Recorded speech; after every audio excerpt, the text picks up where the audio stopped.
नुमिदांगी मतमनी थांगमैबन DM college campus लेबा इमा कोंथोंगानबी की खुबमदो हयेंग मेट्रिक परीक्षा की खुरुंबा मी मयाम अमा लाई अंगानबो खोइसु ममा मपा मचे मोय पुलब खुरुंबा लाई मपाबुंग अचौगी NGO की बेन अमदगी मोय पुलब कुमथरई अंगानबदो फैजोम अंगौबा कुर्ता अंगौबा अमा लिली मतिक मयाई चौबी इमानी हयेंगदगी हौगदौरिबा board of secondary education Manipur की एग्जाम थागदौरिबा महैरोय कया ममा मपागा लोइनना इमागी मफमदा परीक्षा अदुबु माय पाकजगे अखाउ परे लेतबा ओहेनबियु हाइना थौनी जब लाकली अंगानबा होय लाइसंग लोमदा चंगलई मी अतै लेरंबगी लेपतुना लाइसंगी नाकन ओइरपना ngaihak ngairi मी सिंगथोखिदुना ममा लताना लाओ हाइदुना मोय पुलब चंगलई मपाबुंग अचौथी लाइसंग मखादा लेफौरे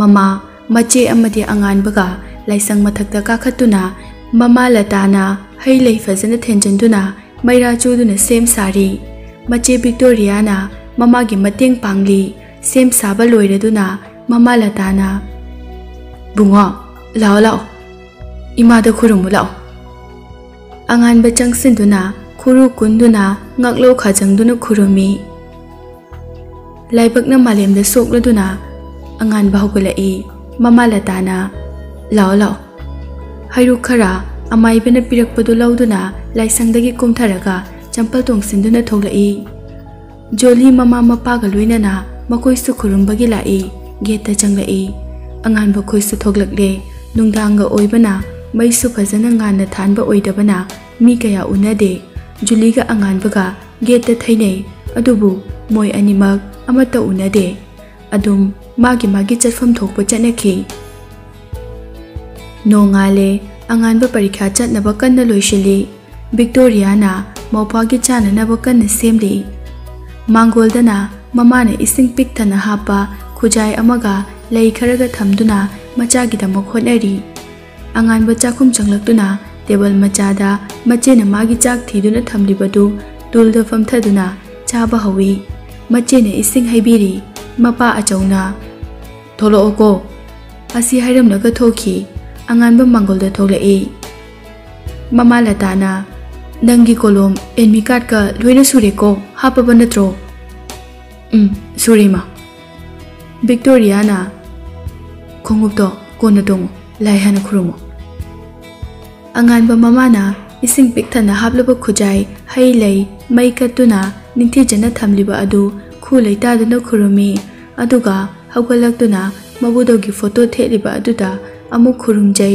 अरोइबदा ममा मपादा खुरुमी विक्टोरियाना ऑल द बेस्ट अंगानबा मचेदा नोफेट तवी थैंक यू चे हाइदुना मपागी गाड़ी मनिंगदा तोंगदुना चटखी सीसी स्कूल दनी महैरोय मयाम ममा मपा सिंगल लोइनना एग्जाम थाबा लाकनरी गेटता मीना क्रिक क्रिक इनै सेक्यूरिटी अदुना विस्टल बु खोंबो कन्ना कंट्रोल तौनबो होटनरी सेक्यूरिटी अमना पेरेंट्स सिंगदी मनुंग जंगबिगनो रोल थेलिबसिदा रोल यंगबिरगा अंगांग सिंग थाजिन बिख्रो हाइना खोन लाउना हाइरमी बिकिना अंगान हाइना कौरई अंगान बसु तारदुना चंगलई अजौना हाइरई चंगोको अदुदी होय बाबू असी हाइदुना अंगान बचंखी अखोय पुलप ताबा माले अंगान बदु रोल थेलिबा नोटिस बोर्ड अदुदा येंगी अदुगा हाइरई अखोय स्कूल की तंखाय मा रूम अमदा तारे देवचाना लाओ बेंसिंग उरसे बिकिना अखोय स्कूल की मी 70 थाबने 45 मुक्ति साइड अमदा तारे लेमौबदुना टीसी दा ताबने अंगानबना सरीफ का प्रकाश का दी टीसी दा तारमदौ माले मोइनी तारे ए पाखोंबा लाक्ट्रे मालेने मोय अहुम चटना वरी साने चुरचान महाराज की मितम लेबा अदुदा देवचाना लेबा कलमसे हाइदुना मितम की मखोंग अदुदा लेबा कली अंगानबगा बिकीगा सु लेबा कली बिकीना ज्ञान याम तारमिदा देवचाना मतंग नने अंगानबना करी स्कूल गनो अखुना दामिनेसे Vicky na Little Flower gani. Tangkai masida, tangkai matizida. Makoi ahumdu school gi beranda yausilakle. Helena room amagi mamangda mamanabi kharaga laibadu anganbana urami. Anganbana Vicky ga Debchan ga da hairei. Kainum hage. Vicky na kainu. Anganba Helena da makut tinduna. Asinu pishe. Angona message thare. Vicky ga Debchan ga ngakna. Asi Helena se. What the? Makha tadre. Kyam kuirage? Kai harino. Akoi maths ki to shalwa graba matungda ne. Ai number do ai AB account gi lawi. Kai ki message harini haike ba. Aingonda wakhal ma khanbagi. Vicky ga Debchan ga yingnei. Mathakta moi school gi classmate sing laibaduda moi ahum su ka khalakle.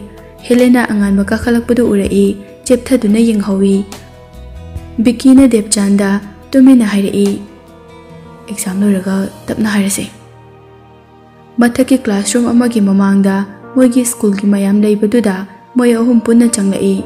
Mayam gi maraktuda paikhomba yauraga leirami. Nangdi kam ka laiba. Kuireda noi ahum changapado ngasai ni yengine. Makhagi ground da moigi school gi sar changlakpado mahairoi nupa amana urami.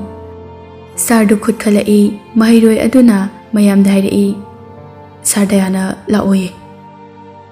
Mahairoi singdu anganba khoisu pulap makhada kumki aduga moigi sar gi manakta lai. Moi pulap koina moigi sar na mayai da leptuna moi school gi prayer tawi aduga sar adugi makhong sokna mathang kurumi. Sar dayana Mahairoi sing adu da wish piraga amuk mahairoi sing adu moigi classroom da kakhat halakle. Stair yaurakpada anganba Helena ga thengnei. Anganba chatpa ngaihak tapthai Helena na phajana taramuka. Vicky ga Debchan ga do stair da leptuna lei. Anganba na nangshu haina hairamlaga kakhatki. Vicky ga Debchan ga so pulap ka khalai. Mahairoi sing adu masa gi room da changna duna exam su hokre. Anganba Vicky maning mamang phami paikhomba ga Debchan ga na ro di puli bench ti thapnare. Pung khara gi matungda exam loina duna mahairoi sing thokna rakle. Marang tawi campus tu anganba khoi thoklai. Mahairoi sing onsin na duna question paper atu puthok tuna wari watai sanari. Paikhomba na ngasidi English na nungaire. Mathang daidi gota sinarage. Debchan na kokadi kaim yaudraga gotna yaroi ko. Anganba khoi gate rom da thokiba adu Helena lapna beranda dagi ui. Gate ki mapaldani achaudu moigi parents kharaga wari saduna leirami. Anganba tholakpaduda achauna hairei. Chalasiro. Achauga wari sanaramba nupa amana anganba da hanglai. Nungairamro. Nungairame pabo. Nupa aduna. Phare. Achauga anganbaga gari da chatki. Yum yaure Sarat Mangonda Mama Lataga Victoria ga makhoi ahum phamduna leirami.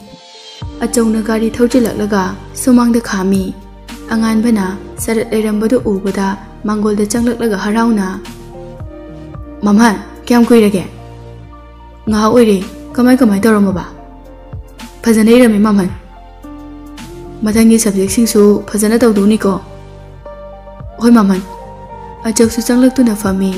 Sarat magi wallet tagi lupa changwa lauthoklaga anganbada pi aduga hai. Horen chicken chaw. Anganbana lawi Mama Latana. Haima. Amuk tawre to. Victoria no e. Sarat na. Phare. Adudi ai chakhrage ko. Asi haiduna hawgalai. Tindoke mamhan. Haiduna anganbana magi mamhan bu tindoke. Nungdangdani thauba anganbada call taraklami. Da thobani ne. Haina call do paikhali. Da thoba. Paikha nungai bro. Nungai yamba. Phare. Ojana su hangobani. Mathangdadi kai subject thoke. Science to e. Ngasi gido English oibagi khara lai ra khangde yamba. Question lurasu answer lai do leirabani tanangidi. ꯃꯊꯪꯅ ꯍꯦꯟꯅ ꯅꯨꯡꯉꯥꯏꯖꯅꯤꯗ ꯍꯣꯏ ꯌꯥꯝꯕ ꯑꯣꯖꯥꯗꯁꯨ ꯈꯔ ꯇꯝꯕꯤꯌꯨ ꯍꯣꯏ ꯍꯣꯏ ꯑꯁꯤ ꯍꯥꯏꯗꯨꯅ phone ꯊꯝꯅꯩ ꯍꯦꯂꯦꯅꯥꯒꯤ message ꯂꯩꯔꯝꯃꯤ ꯉꯁꯤ ꯑꯦꯛꯖꯥꯝ ꯅꯨꯡꯉꯥꯏꯕ꯭ꯔꯣ ꯅꯨꯡꯉꯥꯏ ꯅꯪꯗꯤ ꯑꯩꯁꯨ ꯑꯗꯨꯝ ꯅꯨꯡꯉꯥꯏ ꯃꯊꯪꯗꯩꯗꯤ ꯑꯦꯛꯖꯥꯝꯁꯦ ꯀ꯭ꯂꯥꯏꯃꯦꯛꯁ ꯌꯧꯁꯤꯜꯂꯛꯇꯧ ꯃꯥꯜꯂꯦ ꯐꯖꯅ ꯄꯥꯔꯗꯤ ꯋꯥꯅꯤꯡꯉꯥꯏ ꯂꯩꯇꯦꯗ ꯂꯥꯏꯔꯤꯛ ꯍꯩꯕꯩ ꯋꯥꯉꯥꯡꯁꯦ ꯍꯦꯛꯇ ꯇꯧꯔꯛꯏ ꯂꯥꯜꯂꯕꯣ ꯂꯥꯟꯗꯦꯗ ꯑꯗꯨꯕꯨꯗꯤ ꯑꯉꯥꯟꯕꯗꯣ ꯃꯃꯥꯅ ꯆꯥꯛ ꯆꯥꯅꯕ ꯀꯧꯔꯛꯏ ꯆꯥꯛ ꯆꯥꯅꯕ ꯀꯧꯔꯛꯏ ꯆꯥꯔꯨꯈꯤꯒꯦꯀꯣ ꯑꯗꯨꯒ ꯑꯃꯨꯛ ꯊꯥꯔꯛꯎꯀꯣ ꯍꯣꯏ ꯍꯣꯏ ꯑꯁꯤ ꯍꯥꯏꯗꯨꯅ ꯐꯣꯟꯗꯣ ꯇꯦꯕꯜꯗ ꯊꯅꯝꯂꯒ ꯊꯣꯛꯈꯤ ꯃꯇꯝꯗꯤ ꯑꯁꯨꯝ ꯍꯧꯈꯤ ꯑꯦꯛꯖꯥꯝꯒꯤ ꯑꯔꯣꯏꯕ ꯅꯨꯃꯤꯠ ꯌꯧꯔꯛꯏ ꯄꯩꯈꯥ ꯑꯔꯣꯏꯕ ꯅꯨꯃꯤꯠꯅꯤ ꯑꯉꯥꯟꯕ ꯄꯔꯤꯈꯥ ꯆꯠꯅꯕ ꯂꯣꯏꯁꯤꯟꯗꯨꯅ ꯊꯣꯛꯂꯛꯏ ꯃꯥꯡꯒꯣꯜꯗ ꯃꯃꯥꯅ ꯃꯅꯝ ꯅꯝꯕꯤꯗꯨꯅ ꯌꯥꯅ ꯆꯤꯛꯏ ꯑꯦꯛꯖꯥꯝ ꯂꯣꯏꯕ ꯅꯨꯃꯤꯠꯅꯤꯅ ꯀꯣꯏꯕ ꯆꯠꯈꯤꯅꯨꯀꯣ ꯆꯠꯂꯁꯨ ꯀꯣꯟꯅ ꯆꯠꯂꯨꯀꯣ ꯑꯉꯥꯟꯕꯅ ꯌꯨꯝꯗ ꯍꯥꯟꯅ ꯍꯜꯂꯛꯈꯤꯅꯤꯌꯦ ꯗ꯭ꯔꯦꯁ ꯍꯣꯡꯗꯣꯛꯈꯤꯗꯣꯏꯅꯤ ꯍꯥꯏꯔꯒ ꯃꯥꯡꯒꯣꯜꯗꯒꯤ ꯊꯣꯛꯈꯤꯗꯨꯅ ꯃꯄꯥꯒ ꯄꯔꯤꯈꯥ ꯆꯠꯈꯤ ꯑꯦꯛꯖꯥꯝ ꯃꯐꯝꯗꯅꯤ ꯃꯍꯩꯔꯣꯏ ꯃꯌꯥꯝ ꯃꯔꯥꯡ ꯂꯥꯡꯏ ꯑꯣꯖꯥꯁꯤꯡꯅ ꯑꯦꯛꯖꯥꯝ ꯍꯧꯕ ꯃꯇꯝ ꯌꯧꯔꯦ ꯍꯥꯏꯗꯨꯅ ꯃꯍꯩꯔꯣꯏꯁꯤꯡ ꯑꯗꯨꯕꯨ ꯀꯧꯁꯤꯜꯂꯤ ꯑꯉꯥꯟꯕ ꯕꯤꯀꯤ ꯗꯦꯕꯆꯥꯟ ꯕꯦꯛ ꯊꯝꯐꯝꯗ ꯕꯦꯛꯇꯒꯤ ꯃꯣꯏꯒꯤ ꯀꯣꯂꯝ ꯂꯧꯊꯣꯛꯅ ꯋꯥꯔꯤ ꯁꯥꯟꯅꯩ ꯕꯤꯀꯤꯅ ꯉꯁꯤ ꯂꯣꯏꯔꯅꯤꯅꯦ ꯌꯥꯎꯁꯪꯅ ꯍꯥꯡꯆꯤꯠꯇꯒꯤꯅꯤꯅꯦ ꯗꯥꯎꯗꯤꯕ ꯗꯦꯕꯆꯥꯟꯅ ꯑꯦꯛꯖꯥꯝ ꯂꯣꯏꯕꯒꯤ ꯁꯦꯂꯦꯕ꯭ꯔꯦꯁꯟꯒ ꯌꯥꯎꯁꯪꯒꯤ ꯁꯦꯂꯦꯕ꯭ꯔꯦꯁꯟꯒ ꯄꯨꯂꯞ ꯄꯨꯜꯂꯗꯝꯅꯤ ꯑꯉꯥꯟꯕꯅ ꯁꯦꯂꯦꯕ꯭ꯔꯦꯁꯟꯒ ꯂꯥꯏꯔꯤꯀꯣ ꯍꯥꯏꯗꯣꯔꯛꯄꯒꯤ ꯈꯟꯕꯗ ꯃꯊꯥ ꯁꯥꯏ ꯀꯩꯒꯤ ꯃꯊꯥ ꯁꯥꯗꯣꯏꯅꯣꯗ ꯊꯥꯗꯅ ꯂꯣꯏꯈ꯭ꯔꯁꯤꯕꯨ ꯏꯁꯥꯅ ꯇꯧꯕꯅ ꯏꯁꯥꯅ ꯐꯪꯕꯅꯤ ꯗꯦꯕꯆꯥꯟꯅ ꯆꯨꯝꯃꯤ ꯀ꯭ꯂꯥꯁꯔꯨꯝꯗ ꯆꯪꯂꯛꯇꯨꯅ ꯄꯩꯈꯥ ꯍꯧꯔꯦ ꯄꯥꯏꯈꯣꯝꯕ ꯏꯊꯦꯡ ꯊꯦꯡꯅ ꯔꯨꯝꯗ ꯆꯦꯟꯁꯤꯜꯂꯛꯏ ꯄꯥꯏꯈꯣꯝꯕ ꯌꯥꯝꯅ ꯐꯤꯡꯅ ꯍꯥꯏꯔꯛꯏ ꯃꯦ ꯑꯥꯏ ꯀꯝ ꯏꯟ ꯃꯦꯗꯝ ꯏꯟꯚꯤꯖꯤꯂꯦꯇꯔ ꯇꯥꯔꯤꯕ ꯃꯦꯗꯝ ꯑꯗꯨꯅ ꯌꯦꯁ ꯀꯝ ꯏꯟ ꯀꯩꯒꯤꯅೋ ꯃꯇꯝ ꯆꯥꯗꯅ ꯂꯥꯛꯇ꯭ꯔꯤꯁꯦ ꯃꯦꯗꯝ ꯑꯩ ꯕꯖꯥꯔ ꯌꯧꯔꯛꯄꯒ ꯕꯦꯒ ꯀꯥꯎꯔꯝꯗꯅ ꯌꯨꯝꯗ ꯑꯃꯨꯛ ꯍꯜꯂꯨꯕꯩ ꯊꯦꯡꯕꯅꯤ ꯃꯍꯩꯔꯣꯏ ꯃꯌꯥꯝꯗꯣ ꯋꯥ ꯂꯥꯎꯅ ꯅꯣꯛꯏ ꯗꯦꯕꯆꯥꯟꯅ ꯅꯥꯜꯂꯦ ꯕꯤꯀꯤꯅ ꯖꯣꯛ ꯑꯣꯐ ꯗ ꯗꯦꯅꯤ ꯃꯦꯗꯝ ꯑꯗꯨꯅ ꯉꯁꯤꯒꯤ ꯄꯔꯥꯗꯤ ꯌꯥꯝ ꯅꯤꯡꯁꯤꯡꯉꯝꯃꯅꯤ ꯑꯗꯨꯗꯤ ꯐꯝꯃꯨ ꯄꯥꯏꯈꯣꯝꯕ ꯃꯥꯒꯤ ꯐꯝꯐꯝꯗ ꯆꯪꯗꯨꯅ ꯐꯝꯃꯤ ꯃꯥꯒꯤ ꯑꯟꯁꯔ ꯁꯤꯠ ꯀ꯭ꯋꯦꯁꯟ ꯄꯦꯄꯔꯒ ꯄꯤꯗꯨꯅ ꯏꯕ ꯍꯧꯈ꯭ꯔꯦ ꯑꯦꯛꯖꯥꯝ ꯂꯣꯏꯕꯒꯤ ꯃꯇꯝ ꯌꯧꯗꯨꯅ ꯃꯍꯩꯔꯣꯏ ꯃꯌꯥꯝꯗꯣ ꯊꯣꯛꯅꯔꯛꯂꯦ ꯑꯦꯛꯖꯥꯝ ꯂꯣꯏꯔꯦ ꯍꯥꯏꯗꯨꯅ ꯃꯍꯩꯔꯣꯏꯁꯤꯡ ꯑꯗꯨ ꯍꯔꯥꯎꯅꯔꯤ ꯑꯉꯥꯟꯕ ꯈꯣꯏꯁꯨ ꯊꯣꯛꯂꯛꯏ ꯕꯤꯀꯤꯅ ꯍꯟꯗꯛꯇꯤ ꯊꯥꯕꯜ ꯐꯖꯅ ꯀꯥꯎꯊꯔꯒꯦꯍꯦ ꯗꯦꯕꯆꯥꯟꯅ ꯑꯉꯥꯟ ꯊꯥꯕꯜ ꯆꯣꯡꯉꯨꯁꯦ ꯍꯟꯗꯛꯇꯤ ꯍꯥꯏꯅ ꯑꯉꯥꯟꯕꯗ ꯍꯥꯏꯔꯛꯏ ꯆꯣꯡꯅꯤꯡꯗꯦꯗ ꯅꯣꯏ ꯆꯣꯡꯉꯨ ꯑꯩ ꯁꯪꯕꯤꯒꯦ ꯑꯗꯨꯅꯗꯤ ꯑꯣꯏꯔꯣꯏꯀꯣ ꯂꯩꯁꯥꯕꯤ ꯐꯖꯕ ꯈꯜꯂꯒ ꯄꯥꯏꯒꯗꯕꯅꯤ ꯅꯝꯕꯔꯒ ꯂꯧꯗꯅ ꯇꯧꯒꯗꯕꯅꯤ ꯅꯪ ꯆꯨꯛ ꯁꯥꯖꯅꯤ ꯗꯦꯕꯆꯥꯟꯅ ꯆꯣꯡꯗ ꯌꯥꯔꯣꯏ ꯍꯟꯗꯛꯇꯤ ꯄꯥꯏꯈꯣꯝꯕꯅ ꯑꯗꯣ ꯍꯧꯖꯤꯛ ꯀꯣꯏꯔꯨꯁꯦ ꯍꯥꯏꯔꯣ ꯍꯣꯔꯦꯟ ꯏꯁꯩ ꯌꯦꯡꯕ ꯑꯣꯏꯅ ꯆꯠꯁꯦ ꯍꯥꯏꯔꯣ ꯄꯨꯡ 3 ꯑꯗꯨꯋꯥꯏꯗꯩ ꯊꯣꯛꯑꯁꯦ ꯑꯗꯨꯒ ꯃꯊꯪ ꯆꯠꯂꯁꯦ ꯑꯉꯥꯟꯕꯅ ꯌꯥꯏ ꯑꯗꯨꯃꯥꯏꯅ ꯇꯧꯔꯁꯦ ꯗꯦꯕꯆꯥꯟꯅ ꯑꯣꯀꯦ ꯁꯔꯤꯞꯀ ꯄ꯭ꯔꯀꯥꯁꯀꯁꯨ ꯍꯥꯏꯈ꯭ꯔꯒꯦ ꯍꯥꯏꯈ꯭ꯔꯣ ꯄꯥꯏꯈꯣꯝꯕ ꯅꯪ ꯍꯣꯔꯦꯟ ꯈꯣꯡꯒ꯭ꯔꯥꯎ ꯁꯦꯠꯄ ꯑꯃꯨꯛ ꯀꯥꯎꯅꯤꯀꯣ ꯑꯁ ꯑꯗꯨꯗꯤ ꯀꯥꯎꯔꯣꯏꯍꯦ ꯃꯣꯏꯁꯨ ꯅꯣꯛꯇꯨꯅ ꯊꯣꯛꯂꯛꯄꯗ ꯒꯦꯠ ꯌꯧꯔꯝꯗꯥꯏꯗ ꯍꯦꯂꯦꯅꯥ ꯊꯦꯡꯅꯩ ꯍꯦꯂꯦꯅꯥ ꯎꯕꯗ ꯕꯤꯀꯤꯒ ꯗꯦꯕꯆꯥꯟꯒ ꯃꯥꯏꯊꯣꯡ ꯍꯟꯖꯤꯜꯂꯤ ꯍꯦꯂꯦꯅꯥꯅ ꯂꯝꯕꯤꯗꯨꯒꯤ ナꯀꯟꯗ ꯂꯦꯞꯇꯨꯅ ꯂꯩꯔꯝꯃꯤ ꯑꯉꯥꯟꯕ ꯎꯕꯗ ꯍꯥꯏꯐꯦꯠ ꯅꯣꯛꯂꯛꯏ ꯑꯉꯥꯟꯕꯁꯨ ꯍꯥꯏꯐꯦꯠ ꯅꯣꯛꯏ ꯑꯉꯥꯟꯕ ꯈꯣꯏ ꯑꯗꯨꯝ ꯊꯣꯛꯈ꯭ꯔꯦ ꯑꯉꯥꯟꯕ ꯃꯌꯨꯝ ꯍꯜꯂꯛꯂꯒ ꯑꯃꯨꯛ ꯆꯠꯅꯕ ꯗ꯭ꯔꯦꯁ ꯂꯣꯏꯁꯤꯜꯂꯤ ꯊꯦꯡꯂꯛꯀꯅꯨꯀꯣ ꯍꯣꯏ ꯃꯥ ꯃꯄꯥꯟꯗꯒꯤ ꯕꯤꯀꯤꯒ ꯗꯦꯕꯆꯥꯟꯒꯅ ꯀꯧꯔꯛꯏ ꯉꯥꯟꯕ ꯑꯉꯥꯟꯕ ꯊꯣꯛꯂꯛꯏ ꯊꯨꯈ꯭ꯔꯦꯗ ꯕꯤꯀꯤꯅ ꯆꯔꯥꯒ ꯂꯣꯏ ꯋꯥꯠꯂꯛꯑꯕꯅꯤꯗ ꯂꯥꯛꯑꯣ ꯃꯃꯥ ꯂꯇꯥꯅ ꯍꯥꯏꯔꯛꯏ ꯊꯦꯡꯉꯛꯀꯅꯨꯀꯣ ꯄꯩꯈꯥ ꯂꯣꯏꯅꯕꯒꯤ ꯀꯣꯏꯕꯒꯤ ꯃꯌꯥꯝ ꯂꯥꯡꯅꯗꯣꯏꯅꯤ ꯍꯣꯏ ꯃꯥ ꯍꯥꯏꯗꯨꯅ ꯃꯣꯏ 3 ꯊꯣꯛꯈꯤ ꯑꯉꯥꯟꯕꯅ ꯄꯥꯏꯈꯣꯝꯕꯣꯏꯗꯤ ꯊꯥꯡꯃꯩꯕꯟꯗ ꯊꯦꯡꯅꯁꯦ ꯍꯥꯏꯈꯤꯕꯅꯦ ꯁꯔꯤꯞꯀ ꯃꯣꯏ 3 ꯑꯉꯥꯟꯕ ꯕꯤꯀꯤ ꯗꯦꯕꯆꯥꯟ ꯃꯈꯣꯏ 3 ꯒꯥꯔꯤ ꯃꯆꯥ ꯑꯃꯗ ꯅꯝꯗꯨꯅ ꯊꯧꯈꯤ ꯑꯉꯥꯟꯕ ꯈꯣꯏ ꯊꯥꯡꯃꯩꯕꯟ ꯋꯥꯊꯝ ꯂꯩꯔꯛ ꯐꯥꯎꯔꯒ ꯂꯥꯛꯏ ꯕꯤꯀꯤꯅ ꯒꯥꯔꯤ ꯊꯧꯔꯤ ꯗꯦꯕꯆꯥꯟꯅ Sigi lerak machinda leiramuko hairaga asomgida oina khalla maline haiduna moi ahum sana kaithel rom taba adomda lai watham leirak sana kaithel rom taba yaba machin aduda Prakash Paikhomba Sarip moi ahum leirami angan bakhoi ubada Prakash na maya utlaga khut hairai angan bakhoi su uraduna Prakash na lepliba aduda Bikina gari thaujili gari khamlaga moi ahum su komi Debjana Pukri lebarom hakri dubu somdadi pukri su leite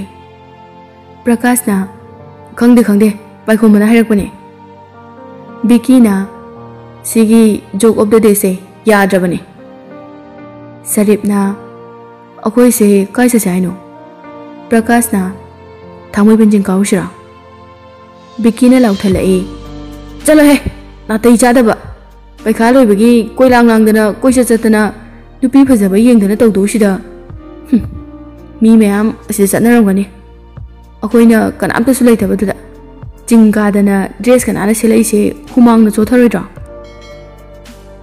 anganbana yariga dorge tamnang soroksida khangzadadana haijaini mamit mana itaka thakakre Saripna noglaga hairai silai pungda chalusira moi yanaduna pulap gari thaukhre Debjana Saripki gari da moi ani tongduna chatkhi watham leirakta amuk phauraga assembly lambi da lakpada traffic police leiba ubada moi taruktu gari mamai leithoi Bikina as paisa tingnabane DM college da phaukrase haiduna moi taruktu DM college lambi rom da lai traffic police singsu exam loinarakpagi angang inkhalakpasing gari koithau thaubagi yausang matamga oirakpagi frisking kana tawba matamni moi taruktu DM college ki thangmaiban romgi awang thangba gate gi gari thaujinduna changlai student union ki gate yorakpa aduwaida science ki gate mamangda nupa kharana nupi kharada aber tai duigi tawribado angan bukhoina lapna urami Bikina yausangbo hodri irang diba sum naksilakpana lambi turning adwa yorae anganbana magi mache Victoria gi mamanabi aniga nupa kharaga abertai duki koitan tanabadu urami magi machena hainadana koilai leiba nupa aduna mache gi masada thengge tawbudu urami madu ubada anganbana akhujeni ne hairaga gari maningdagi chongthaki anganbadu khitang tuge tawi Biki su khangboi kaiboi gari tu khamkhang khami moi atai su loina khami Debjana godorge chiche haina lauduna thuna changsili mache tamna Victoria su mopagi makhol tabada yengthorai angan ba thuna mache gi manakta changlaga hangi kodino che Biki hoi su changsilai kaisa tawdeda sum abertai gena tawbane noi kaida chalino lao haiduna Victoria na mopa angan babu mafam adudagi puthoke tawi angan ba chatpagi mahutta hojibu kaigi abeno je yausung so hodre Victoria gi mamanabi Jina amati matawlebi ga suleiri chingsang na noklaga hairai ngasidagi suti tharani unararwena amta tahoge tawbune noi chero sa angan ba sawba ngasaina phawrabani tapthaduna adum hairai yamba hoi aber khutaido yam chumdine chingsang na aber taibabu laptakna ka taigadro noi su charaga khanganida angang oiri hairaga mamanaba ahum adu noi angan ba moigi mi usitaba mawang aduda idi karabani Bikina lawbai manarono Victoria hoida amu hairai che law haiduna chatke tawbada chingsang na hairai noi chedo akhoi na kasu tawrida mamanaba amana angang na phandana su tawri amuk thabada mama mapa kauraga kapni hairaga makhoi mari adu noi angan ba maning sat onthoklaga sauna hairai yengna siro chingsangi mamanaba amana masi angang se haiduna makhutagi aber packet to haidoklaga angan ba tamna phurage haiduna huna changsilai angan ba su changsinki mache na phaba nang haude chingsang hoina su angan badagi wangba khara heli angan bana changselambadagi khanglep lepi nupadu angan bana changselakpaduda masu sangsilaga mapa yorakpada furit pairaga thangat ki tawbani adubu anganbana thuna changsilambadagi mapa yauraktringayda khanglep lepkiba aduda body balance khara kairaga manglumda mathanta tuge tawbugi mawongda makhu tingthorai aduda anganbana paktharaga nupa adugi makhong anidu makhu mapada pulap kolaga mangda balance kairakpagi momentum aduga punna lauduna thangkalaga magi tunglomda thadaki nupa amana adu ubada e hairaga anganba tamna khangchang changsilakpada anganbagi side kickna nupa aduna thabaki saruna kanda khangkaw kawrakpa trekta khanglep lepaga tungda khara grong grong hantoklaga kunki Victoria na anganba pu chingthoi atai mayamdo ingagakna yengi tawridu chingsangna makhuta aber pairaga ngakna yengi anganbado machena makhut pairaga chingduna moigi gari romda puthoki Vicky khoi ingagakna anganbana phuramba anidu hanna yengduna gari romda chatki